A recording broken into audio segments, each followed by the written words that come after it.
Hey, what's up, everybody? True Boxing here. Thank you for coming back to get hit with the truth.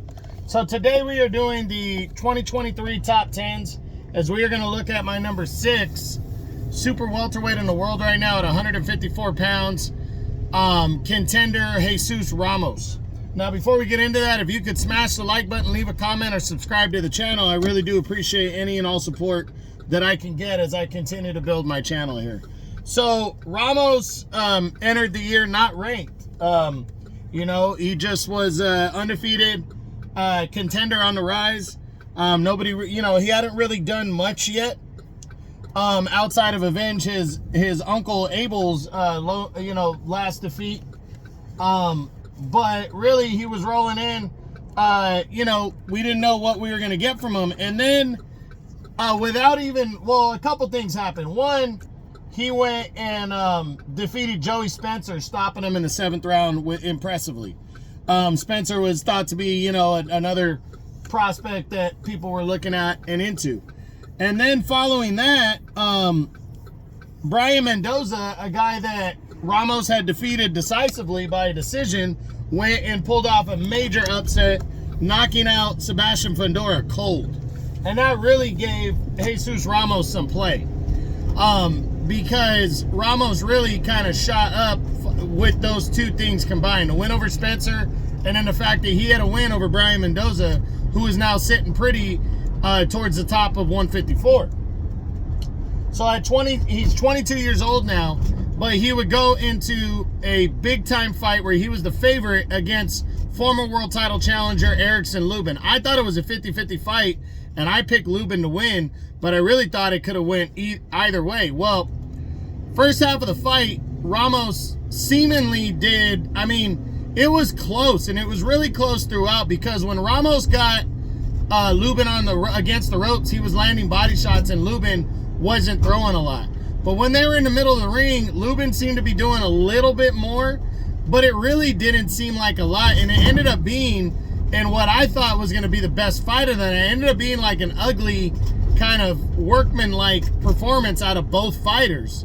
But then a lot of people thought Ramos won, but then the judges came back with a unanimous decision victory for Erickson Lubin in this eliminator, and Ramos would suffer the first defeat of his career. He was surprised, but again, it was a close fight, and that's what people don't, that's what some people don't understand.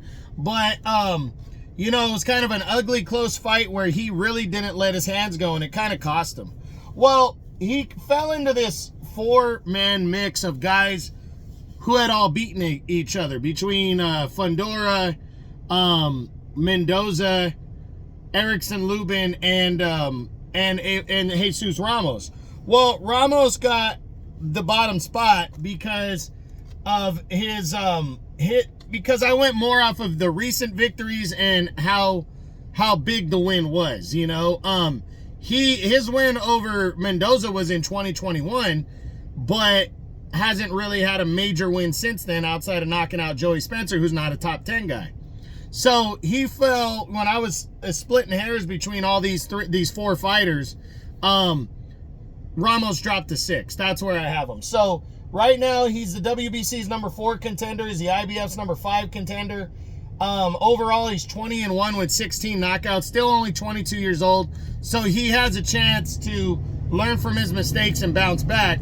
And I think he will. But he's got to be given opportunity. And we're going to see which guys in the PBC want to fight him. Maybe he can get a rematch with Mendoza. Maybe Mendoza will want to fight him again. But I think as long as Ramos gets a solid opponent this year, then he'll do just fine. And I do believe Ramos is going to be back in the top 10 by the end of the year. But it's going to be interesting to see, because do I believe he gets a title shot? That's going to be tough. Not to say it's impossible, but it's going to be tough. But if I was Ramos, I'd be throwing my name in the hat for a potential mandatory fight for the IBF title. He's sitting there at number 5, and we know the top 2 contenders are battling for the vacant title next. So why not try to become a mandatory challenger? Because it's between Murtazalayev and Jack Kolke, and Ramos is a bigger name than both of those guys, and he could, if he becomes a mandatory challenger, he could probably get in right away. So, gonna be interesting to see. I do believe Ramos could potentially land a title shot. I can see him and fighting for the IBF title. I don't see Charlo giving him any love. So that's going to be tough. And Tim Tszyu, with him losing his last fight in Ramos, I don't think Tszyu is gonna give him an opportunity, at least not this year. So we'll see what happens. But that's it. That's what I got. That's my number 6 super welterweight in the world right now at 154 pounds. The contender, Jesus Ramos. Hope you enjoyed the video. If you did, smash the like button, leave a comment, or subscribe to the channel. I appreciate any and all support.